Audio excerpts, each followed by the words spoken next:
When Bite by Night first released, it was at the top of Roblox's charts, peaking at around 350,000 players and being able to consistently keep hundreds of thousands of people active at any one given time. For a game that was released a little under 5 months ago, this was amazing progress, and the game continued to dominate Roblox's charts. However, all of a sudden, updates started to slow, and were rather underwhelming. The player count began to dip, and suddenly, on May 20th, the game was gone. Not removed or banned by Roblox, but deliberately taken down and put under maintenance. What was only supposed to last a few days turned to weeks. Weeks turned to months, and with absolutely zero communication from the development team, the game seemed pretty dead in the water. To this day, Bite by Night is still under maintenance, and its player base doesn't know why. But what even happened? What leads a developer to take down their game at the height of its success, and are we ever going to see the game active once again? In this video, I'm going to go over the timeline of Bite by Night from launch to now to analyze what really happened.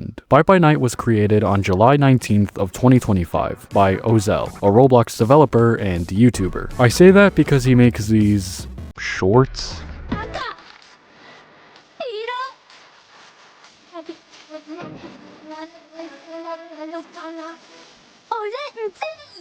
They're a little off-putting. It's funny too because everyone in the comments is just flaming him about Bite by Night, anything but the Bite by Night update. However, the game didn't fully release until March 28th of 2026. Now, Bite by Night is a FNAF fan game, which isn't an uncommon occurrence. FNAF fan games have existed for well over a decade now, and Roblox has had its fair share of them, some even performing incredibly well like FNAF Eternal Nights and Forgotten Memories. The game itself is interesting though. It isn't a point-and-click survive till 6 AM style of FNAF game. I mean, you do have to survive till 6 AM, but the game takes heavy inspiration from Dead by Daylight, having to repair generators to escape maps, only it's FNAF-themed locations while you survive FNAF-themed killers. Now I know what you're probably thinking. Doesn't Dead by Daylight already have Springtrap as a killer? And yes, you'd be right. But the game was still pretty unique, and on release, the game broke over 300,000 concurrent visitors. The launch was an extreme success, and with a major update being hyped up by the developers, the future of Bite by Night looked bright. Oh, how naive we were. Granted, the game did get a few minor updates before going into lockdown, but they were slow to come and fairly underwhelming. Some bug fixes, a map rework, a new survivor class, but at the time it seemed okay because they were seen as more filler content while the community waited for the much bigger update that was supposed to release on May 30th, the Puppet update. But unfortunately, this update would never come. Not even 2 months after release, on May 20th of 2026, Bite by Night would enter maintenance, shutting down all servers. But hey, it turns out 100% of my viewers aren't subscribed. If you're enjoying this video so far, consider subscribing. Thanks. Now mind you, this was only supposed to last a few days, at most a week, but somehow, some way, to this day the game is still not up. As of July 12th, the game has officially been in maintenance longer than it's been active, which I mean is one way of killing all your game's momentum. Now, this is already a terrible situation for the game, but you might be able to forgive Bite by Night's development team if they had been clear and transparent throughout the entire process.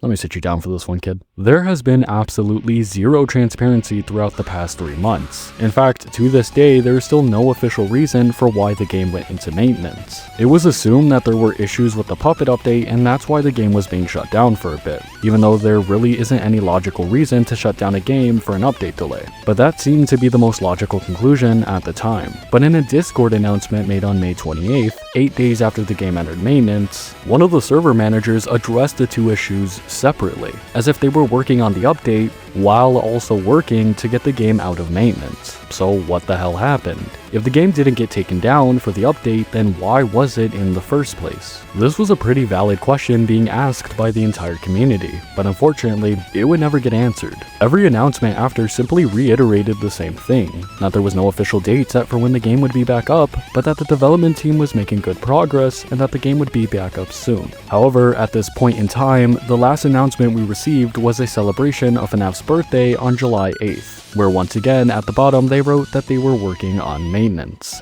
But we have zero clue. The game was up and thriving, expecting a major update, only to be met with 3 months of radio silence. Obviously, this left the community pretty outraged. A lot of people and some of the game's creators have been pretty outspoken about this lack of communication, and rightfully so. I do want to cut the development team a little slack here. We don't exactly know why the game is in maintenance, and they might have a genuinely good excuse for the game being down for so long.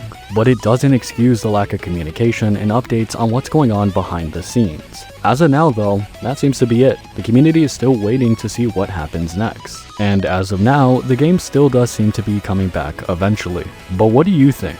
Do you think people are rightfully upset about the situation, or should Bite by Night's development team be given some more grace? Let me know in the comments. If you enjoyed this video, consider liking and subscribing, join my Discord, and follow my Roblox account, and finally, have a blessed day.